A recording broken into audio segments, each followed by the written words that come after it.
Grief doesn't change size. We grow around it. When I heard this quote, it stopped me in my tracks. I was at small group and we were about to pray, but instead of bowing my head, I sat down and wrote this quote. It seemed simple, but it maybe kind of almost seemed wrong, but that year had changed everything for me. And suddenly, this sentence made perfect sense. That year had felt like a bag of rocks being poured over my head. You see, my dad had had major heart surgery, and the odds said he'd be fine. It was routine even. But the thought of losing him, it haunted me. You see, he writes me letters, and the idea of never seeing his handwriting again felt like a small, cruel theft. I was scheduled to be out of the country during his operation, so I watched the ocean and buildings of a foreign city by day, and at night I sat alone with the possibility that part of my life might vanish forever.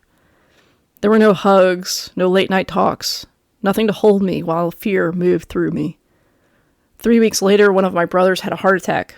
Minor in medical terms. Just one artery, no lasting damage, but not minor in the way it rearranged my thinking. The normalcy of the world tore a little bit more. In my life, if it were a tree, there was definitely a bigger knot in the trunk. A scar where the wood had to grow around something hard and unyielding. A month after that, my cat, my buddy for over a decade, began to fade.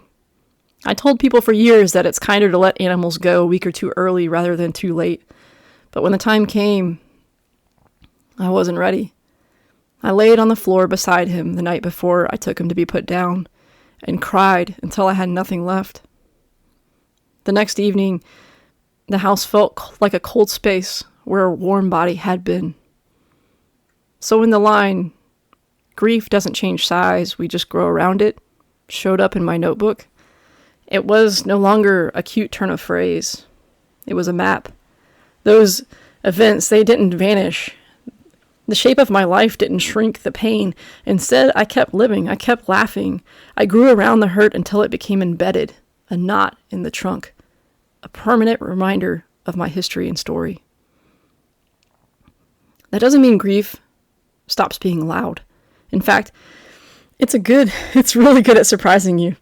A week after my cat was gone, I thought I was doing okay, but then Friday night came and I brought my dinner upstairs to watch a movie, and out of habit, I set it on the bookcase next to my couch, and that was supposed to be so my cat wouldn't steal a bite of it. But then the realization hit. I could put it down on the floor because he wasn't there.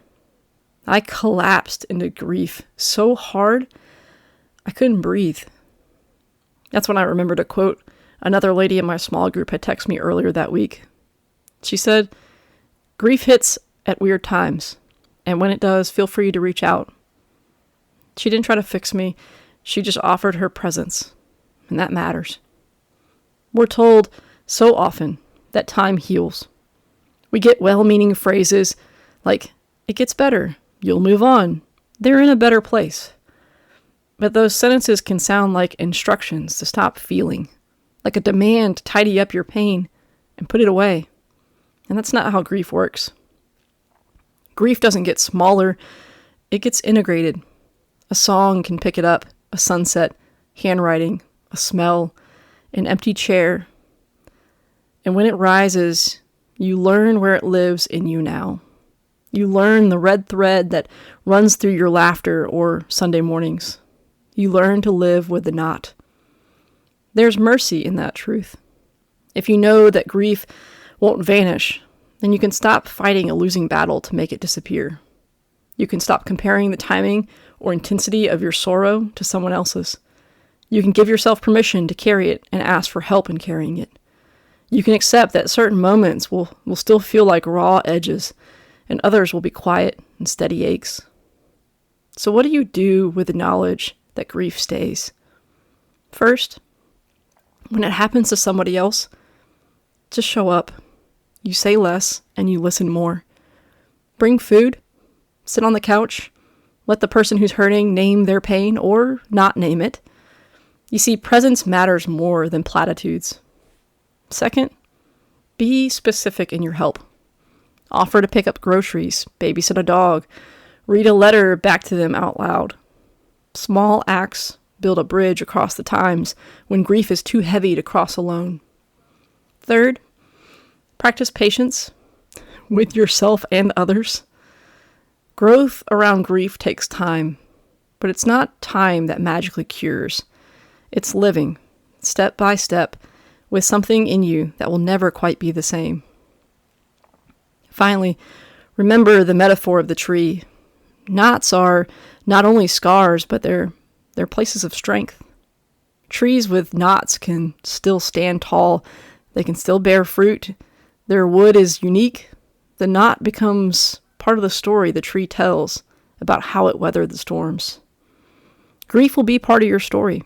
It will change how you make decisions, the way you pick up the phone, the jokes you laugh at, even the shape of your own future. It won't get smaller, but you'll grow around it. And if you do, and do it with others, if you let people help you carve that space into something honest and meaningful, then what remains is not only the wound, but also the resilience that grew around it.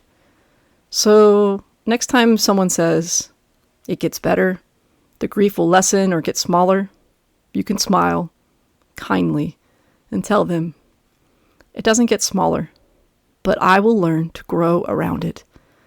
And then offer them a seat next to you. Because maybe they need to learn how to sit with whatever knot they're going through as well.